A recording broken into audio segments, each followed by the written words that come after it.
Are you enjoying the game today, too? That is certainly the question of the hour. I definitely am, because today we are cracking open a real treasure chest of pure nostalgia. We're looking at a game that, well, it quite literally glittered in our hands. We're talking about the immortal masterpiece, BUSTER. Specifically the family computer version, or the NES version for a lot of our listeners, though we will have to touch on its arcade roots to, get the full picture. Oh, for sure.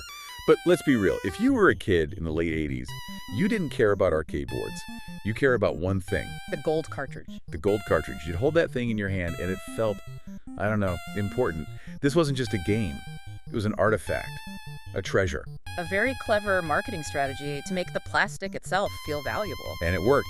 It promised adventure, it promised glory, and it promised romance. Romance? Are we talking about the same game? Yes, the romance of Clovis, the hero, saving the beautiful Princess Celia. It was like a high fantasy epic squeezed into 8 bits.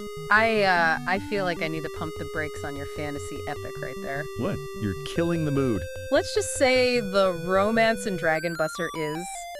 Well, it's less about emotional connection and more about what outfit the princess is wearing at the end. Hey, to a 10-year-old, that was peak storytelling. But you're right, there's a lot to unpack. This game is legendary, but it's also known for being brutally difficult. And the controls are unique. Unique is a polite word for it, but Namco still calls it one of their immortal masterpieces. So our mission today is to figure out why. Why do we love a game that tried so hard to make us fail? Okay, let's start with the basics. It hit the arcades first, right? January 1985. Yep, and then the famous gold cartridge arrived on the family computer in January of '87. It's a side-scrolling action game, but with some pretty significant RPG elements for the time. Which was a huge deal back then. Most games were just run and jump. Exactly. It's had stats, items, a whole inventory system. It was deep. And the story's a classic. You play as Clovis, and you have to save Princess Celia from the dragon. Simple. Well, yes, but Clovis himself has some interesting backstory. He wasn't your typical noble knight. The lore says he was actually a bit of a prankster. A prankster? Yeah, a delinquent. Yeah. Apparently, he got disowned by his own father. No way. So we're playing as a punk who has to save the world. Pretty much. He gets trained by a monk to gain a warrior's heart, but he starts out as a troublemaker. See? That's the romance I'm talking about. He cleaned up his act for love. Or for the chance to see the princess's different outfits.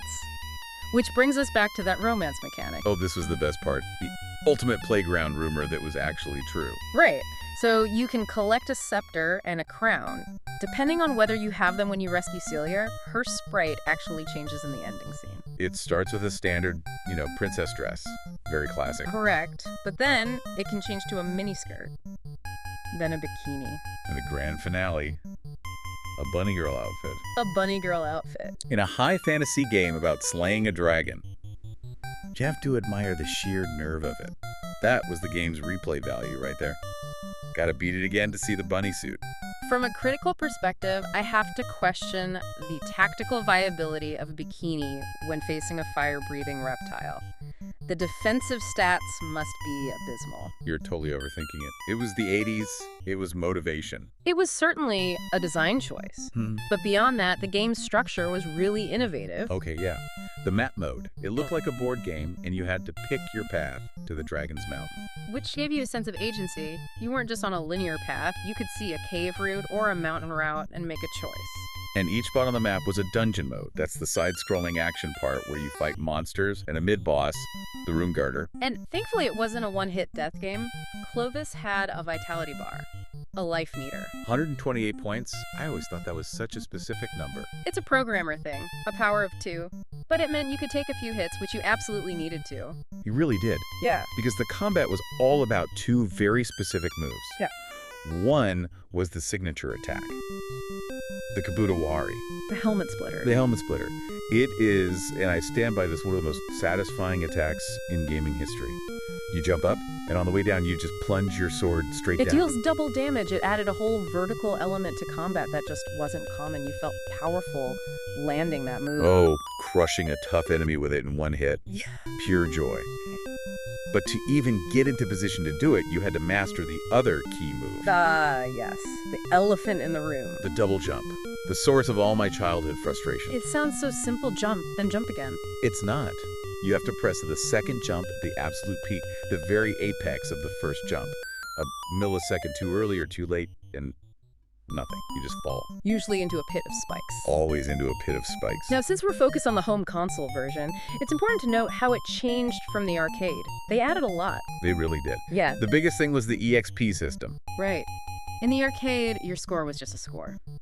For the family computer, your score became experience points, and getting enough would raise your maximum health. It turned it into a proper RPG.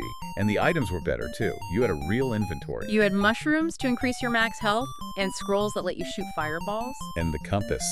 The dungeons are total mazes. Without the compass pointing to the exit, you were completely lost. It was an essential tool. The console version also added new enemies, suicides, which are basically zombies, spiders, and the thief. Ugh. The thief. I hate that guy. He's a menace. He doesn't just damage you, he steals your items. Specifically, he steals your super sword. Which doubles your damage. It's the best item in the game. Losing it is catastrophic. You spend ages protecting that sword, dodging every little bat, and then this tiny dude in the hood just runs into you and takes off with it. I swear, keeping that sword is harder than keeping a New Year's resolution. It creates this incredible moment of panic. All strategy goes out the window. Your only mission is to hunt down that thief. Speaking of panic, the controls in the arcade sound like they were designed to induce it. They were something else. The arcade cabinet used a four-way lever. Just up, down, left, right. No diagonals. Wait, so how did you do a running jump? You couldn't, not easily. Right, yeah. You had to run, let the stick go back to neutral, and then press up to jump. It was incredibly clunky. That sounds awful. You're Yeah. fighting the joystick more than the monsters. Pretty much. So the family computer controller was a godsend. They just mapped jump to the A button. Sanity prevails. It made the game 100 times more playable.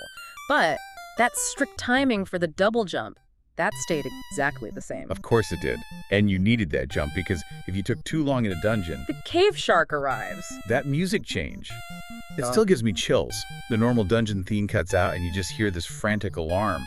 And then this ghost shark thing appears. It's a prevention character, designed to stop you from hanging around for too long. It flies through walls and drains your health like crazy. It was pure terror as a kid.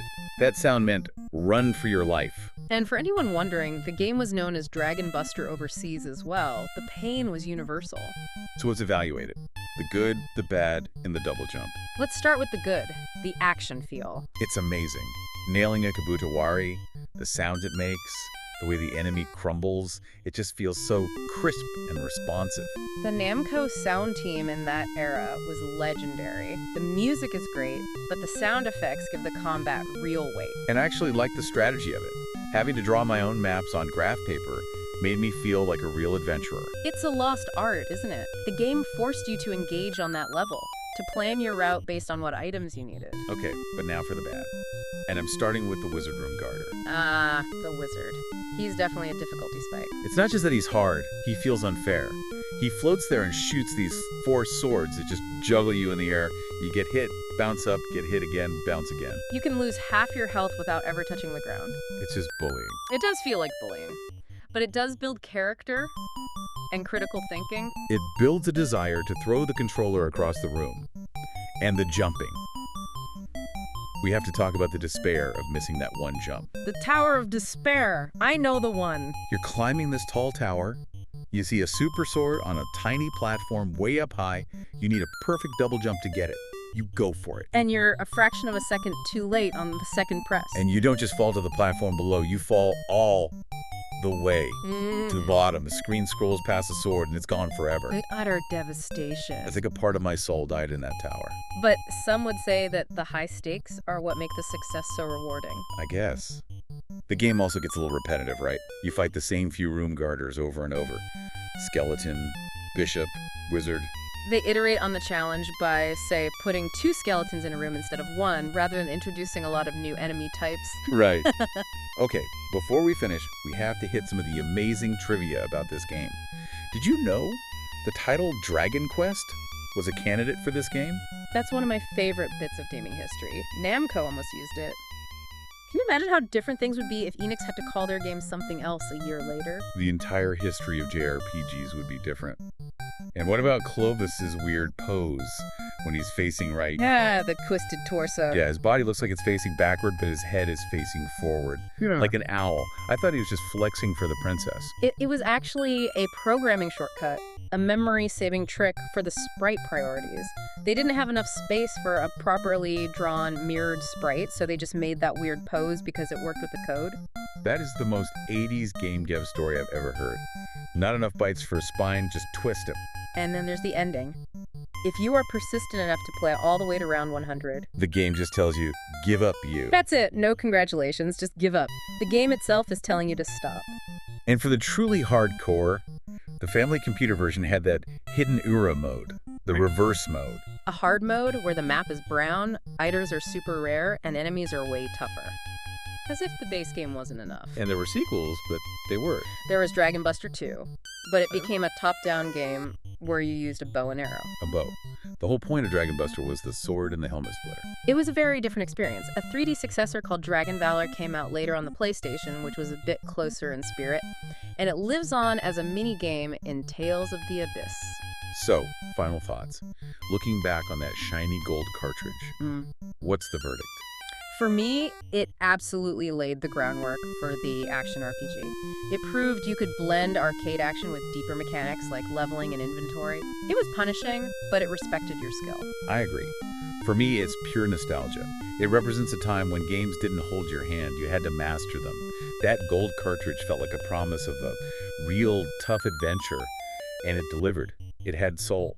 Even if the hero had a twisted spine and the princess sometimes dressed as a bunny? A warrior needs his motivation. Fair enough. You know, it makes you think. If you played this today for the first time, with no nostalgia, would you have the patience to master the Kabutowari? Or would the cave shark just eat you alive? That's a great question. Is that inconvenience, that brutal difficulty of old games, actually the thing that made them so memorable? Do we remember them because they fought back so hard? Maybe the struggle is what makes the victory worthwhile. Or maybe we just really like shiny gold things. That too. Well, whether you're double jumping through a dungeon or just trying to get through your day. Let's hope your vitality stays high. Will the game be fun tomorrow too? Have a nice game.